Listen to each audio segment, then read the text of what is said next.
Thème 3, sous-partie A, procréation et sexualité humaine. Chapitre 1, de la fécondation à la puberté. En France, on considère qu'un enfant sur 100 000 naît avec un sexe indifférencié. Dans ce cas, le médecin n'est pas capable de déterminer le sexe anatomique de l'enfant.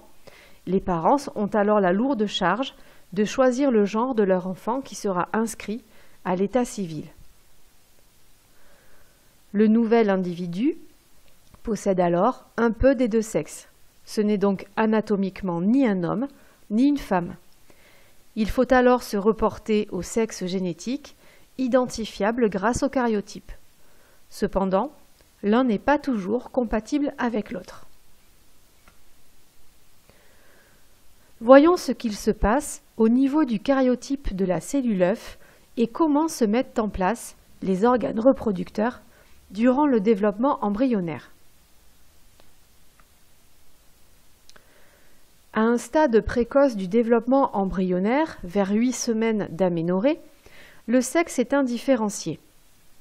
L'embryon possède des organes externes indifférenciés et un ensemble d'organes internes indifférenciés eux aussi.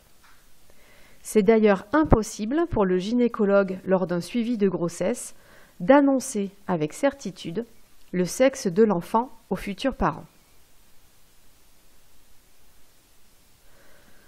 À la fin du développement embryonnaire, vers 3 mois de grossesse, on peut distinguer à l'échographie une différence anatomique chez le garçon.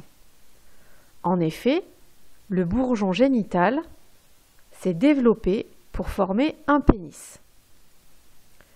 Chez la fille, la transformation n'est pas encore visible au niveau des organes externes, mais on constate une différence au niveau des organes internes. En effet, les canaux de Wolff en vert ont régressé, tandis que les canaux de Müller en violet ont été maintenus et se sont développés. Les gonades, ici en bleu, se différencient en ovaire chez la fille et en testicules chez le garçon.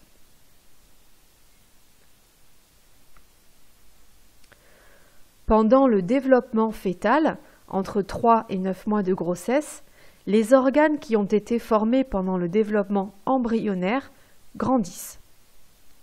À la naissance, le fœtus a donc un appareil reproducteur différencié, mais non fonctionnel.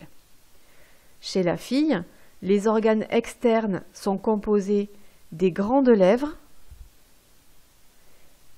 qui protègent l'entrée du vagin et l'organe érectile, le clitoris. Et les organes internes sont l'utérus et les ovaires. Chez le garçon, les organes externes sont le pénis, qui est aussi l'organe érectile masculin, et les testicules, logés dans un sac qu'on appelle bourse, afin de maintenir une température physiologique inférieure à 33 degrés. Les organes internes sont la prostate et les vésicules séminales.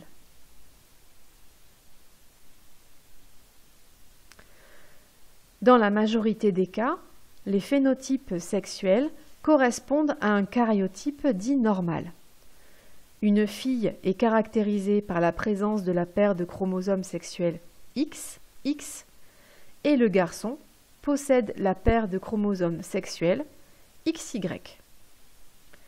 Donc en étudiant les karyotypes des différents individus, dont le phénotype associé est inattendu, les scientifiques ont pu mettre en évidence des gènes responsables de la différenciation de l'appareil reproducteur.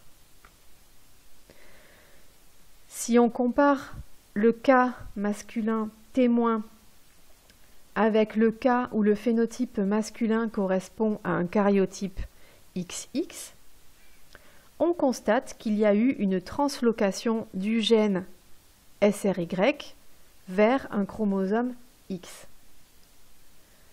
Dans le cas présent, ici, l'homme XX présente un appareil sexuel masculin, normal, mais les testicules peuvent être atrophiés et ne produisent ni spermatozoïdes ni hormones.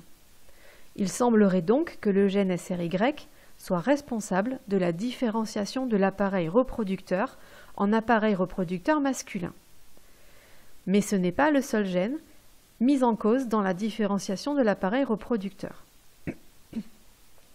En effet, si on s'attarde sur le cas de l'homme XX, mais qui n'a pas de gène SRY, dans ce cas, la mutation du gène RSP01 entraîne la mise en place du phénotype masculin. Cela indique donc que ce gène RSP01 est responsable de la mise en place du phénotype féminin. Si on regarde maintenant la femme avec un seul chromosome X, le phénotype mis en place est bien féminin, mais l'absence du deuxième X entraîne des dysfonctionnements comme une malformation des ovaires, entraînant une absence de sécrétion d'hormones. La mise en place de l'appareil reproducteur différencié est donc un phénomène long qui débute au moment de la fécondation, avec la création d'un nouveau programme génétique, et qui se termine à la fin de la grossesse. Ce phénomène est sous le contrôle de différents gènes qui vont s'activer ou s'inactiver à des moments précis du développement embryonnaire, puis du développement fœtal. Maintenant que les organes de l'appareil reproducteur masculin ou féminin sont en place, nous verrons dans une deuxième partie le rôle des hormones dans le contrôle de leur fonctionnement.